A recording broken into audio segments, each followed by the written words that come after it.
Stargirl, episode 4. We are still in summer school, and we will call this episode, because it's chapter 4, we will call this episode chapter 4, Artimis. Now, before I get into the Artimis portion of it, I want to give a shout out real quick to Jessin King. Definitely go follow her YouTube channel for the Black Goth experience, and also check out her website, jessinking.com as well. Last week, on my episode 3 review, the Thunderbolt review, she had put a comment on, you put the comment on, Jess, that you thought that your prediction for Dr. Mid-Nite was that he was trapped in the goggles. Like, that was your prediction. I said my prediction was that Dr. Mid-Nite was trapped in the Shadow Realm. Apparently, we were both right. Because just jumping ahead to the ending, at the end of the episode, because Beth, she's been putting the goggles on, and Chuck's been coming back online, and then she's like, Chuck, it's you, and he's like, who is this? I don't know you, and they've been going back and forth. Come to find out at the end of the episode, the person that she's been going back and forth with, who's just like, I don't know you, who are you, this, that, and the third, that actually is Dr. Mid-Nite, and Dr. Mid-Nite is in the goggles. He's transmitting himself through the goggles. So Beth hasn't been talking to Chuck, she's been talking to the actual Dr. Mid-Nite. But he's talking to her in the Shadow Realm because he's trapped. Because like I said before, when the ISA killed the JSA and we saw the clip where Dr. Mid-Nite got sucked up into the shade, he didn't kill him. He transported him into the Shadow Realm. And apparently he's been in there for for X amount of years, because we never actually heard the number that he gave when he told Beth how long he was trapped in the Shadow Realm. So now the search for Beth to rescue the actual Dr. Mid-Nite is upon us, and there's some tie-ins with the Shade as well, but we'll get to that in a second. But first, so now the Artimis portion of the episode. The episode starts with Artimis Croc. She's visiting both her parents in prison. And this was hilarious to me. Everything about her parents is like comedic and action gold. Because Artimis, she's at the prison, and then she's talking to her dad, and then she's like, I can't take another day at that foster home, Dad. They have mac and cheese. And then she's like, they don't even have the NFL pass. They have basic cable. And her dad's like, what animals? These people are savages. So, and then she's talking to her mom. And then, she's just like, oh, I miss you. And, they're like, she's like, I got football tryouts coming up. And then she said that, on her next football game, a scout from a Pac-10 college is supposed to show up to watch her play football. So both her parents are very excited about that, because her parents are both like sports and like health and fitness nuts. And, they've instilled those qualities into her daughter. So, but because her parents aren't there, and because her parents are locked up in prison, she's feeling some kind of way about the whole situation. Even when she was at her foster mom, like her foster mom had dropped her off at school, and today, and it's like, and this particular day, was like the actual tryouts. It was the football game. So when she gets dropped off at school, the woman had made her like a peanut butter jelly sandwich with a soda or something, and then ours was like, I can't eat this shit. She's like, where's the protein bars? Like, where's the shakes? And then she was just like, oh, they didn't have any wheat protein. And she's like, it's whey protein. And she's like, well, they ain't had that shit either. And then she was just like, what am I gonna do for fuel and substance? Like, it was just so funny to me. So then, like, she gets out, she goes storming off into school. She gets into it with Courtney and Yolanda. Like Courtney actually tried to make amends. She offered her an apple as a form of truce. Artimis took the apple, and then when Courtney was just like, I'm sorry about your parents, she was just like, oh, but her parent, she's like, my parents didn't do anything wrong, and they're being set up and blah, blah, blah. And then she like squeezed and crushed the apple and broke the apple, and she squeezed all the juice and she smushed the apple. I feel like this girl has like super strength or something. Like, I feel like you are not going to tell me. First of all, like the way she was throwing footballs, like, her crushing apples and you're not going to like, I understand her parents are health nuts and health conscious and all, but nah, like one of them was taking some serum or something, because like that's ridiculous. So like I said, but then Artimis, she's gearing up, for the thing. She's trying to get her thoughts in her head together. Now Cindy, she ended up talking to the Fiddler's kid, and she brought him down to the ISA headquarters. She showed him the picture of all the ISA members, of everybody on the wall, and then she showed them, she was like, oh, that was your dad, because his dad was the original fiddler. She even bust out, like his dad's like old fiddle, and then he was like, I can't play that, and then she was like, you can learn. So now her whole thing is she's about to go get Artemis. She wants to get Artemis because she's obsessed with recruiting, like the evil ISA, and for some reason she wants Pat's son on the team, and I still feel like she just wants Pat's son on the team so she can then get Icicle Jr. on the team, so she can trick Icicle Jr. into killing Pat's son because Pat's son killed his dad. So so now Cindy already got the fiddler in tow, and now she's going after Artemis. Courtney, she's talking to Pat and she's talking to her mom, and they're talking about Eclipso because Beth's goggles had like Dr. Midnight, he had mentioned Eclipso. And when then Pat was talking to his wife about Eclipso because Eclipso got mentioned before. So then when Courtney walks into the room, she's just like, oh, how do you guys know about Eclipso? And then the mom was like, well, how do you know about Eclipso? and then she told him, she was like, well, Beth's goggles had brought him up.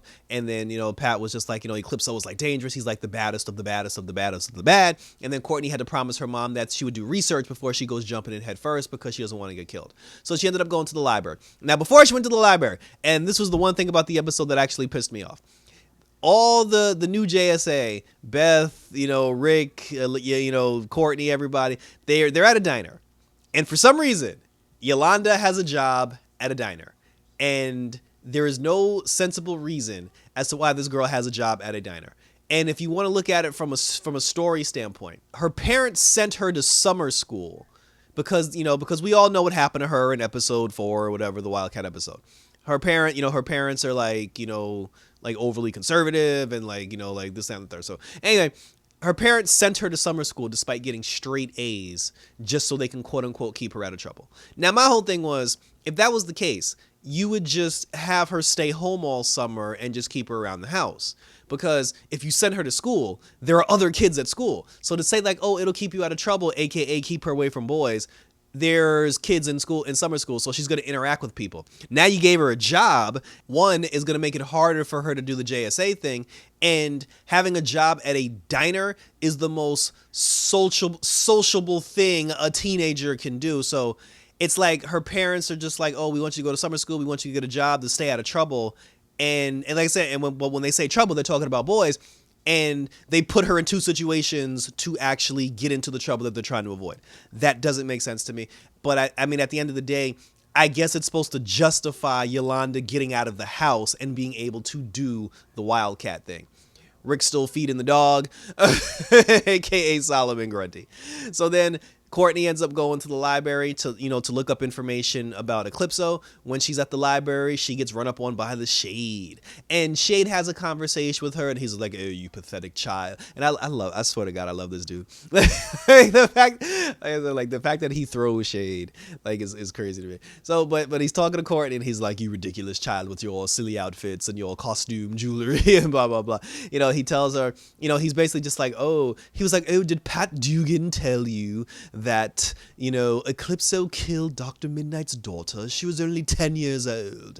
And then, she was just like, oh, he didn't tell me that. He was like, of course not. He's like, now you're looking at me differently, you silly child. And here's my prediction. Because Courtney did ask him, what was it to him that Eclipso killed Dr. Mid-Nite's daughter? And the one thing the Shade keeps bringing up over and over again, every time the Shade is in an episode, he always mentions the fact that he's really old, that he lived for a long time. He keeps bringing this up.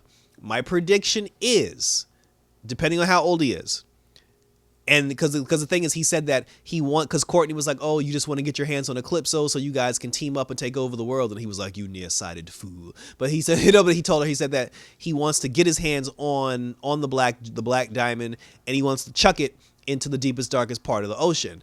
And the reason why he wants to do that is because of I believe it's because of the fact that Dr. Mid-Nite's daughter was killed. So my prediction is, because Dr. Mid-Nite isn't dead, because the Shade didn't actually kill Dr. Mid-Nite, because he's still alive, and because he wants to get his hands on the black diamond so he can get rid of it, and because he keeps saying that he's 50 million years old or whatever, Dr. Mid-Nite's daughter is either the Shade's granddaughter or the mom Dr. Mid-Nite's wife, the mom of the 10-year-old, the mom is probably the Shade's daughter.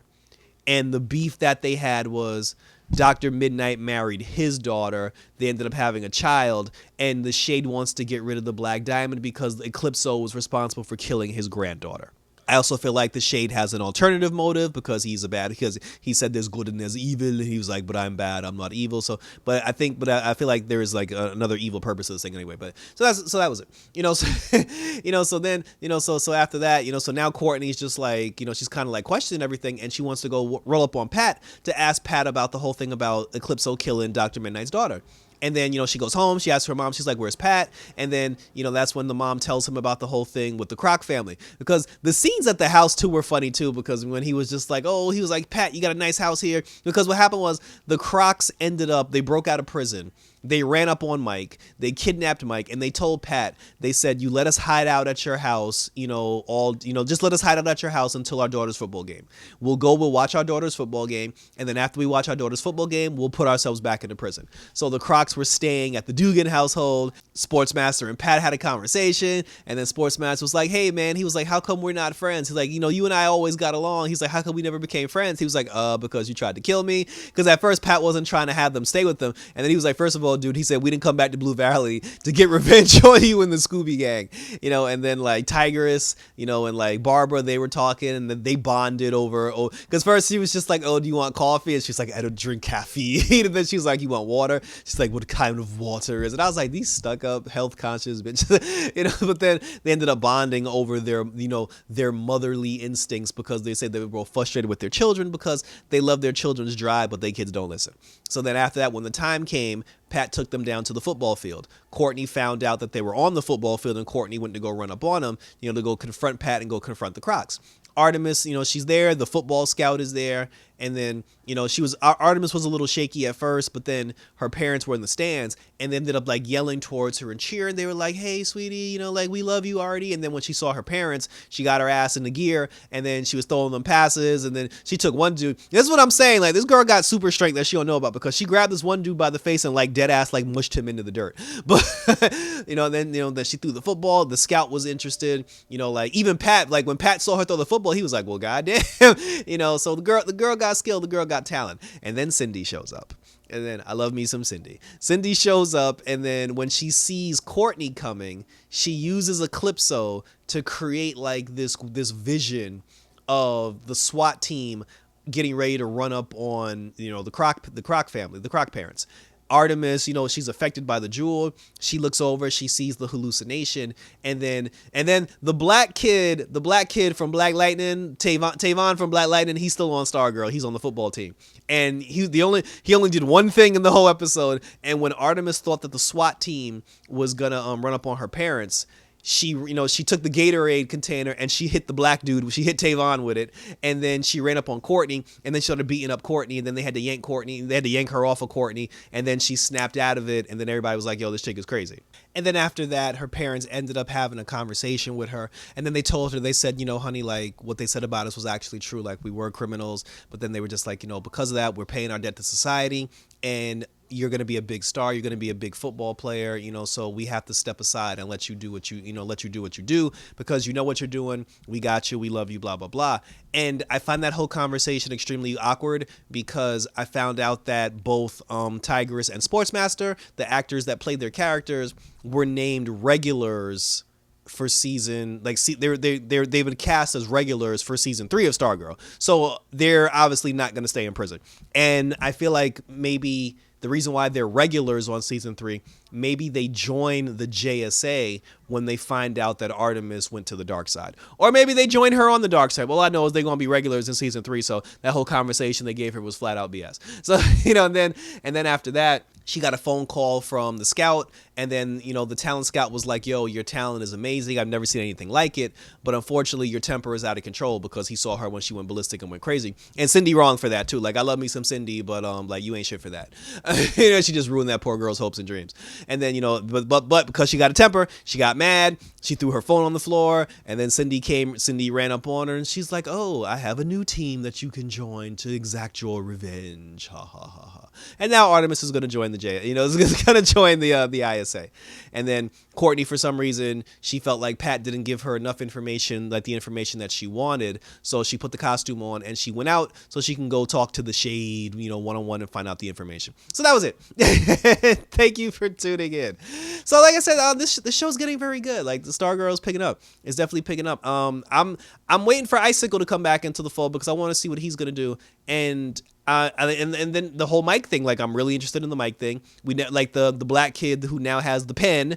I don't know where he at. Like we're still waiting for him as well. So there's a lot of things that's going on here so that we can unfold and we can unravel. But I'm definitely here for it, and I love it and I enjoy it. So leave your questions, comments, and or concerns down below. What you think of this particular episode? Where do you think the show goes from here? Is the Shade actually a good guy? Is he a bad guy? Is he a bad guy with good intentions and then will potentially turn bad? We don't know, but we're here to see. We're here to talk about it. Check out my review for the season finale of Legends of Tomorrow coming up. Check out, we still got Supergirl going. We got Titans and we got Marvel's What If. So thanks for tuning in, guys. So for next week, for some more Stargirl action, take care, and I'm out this bitch.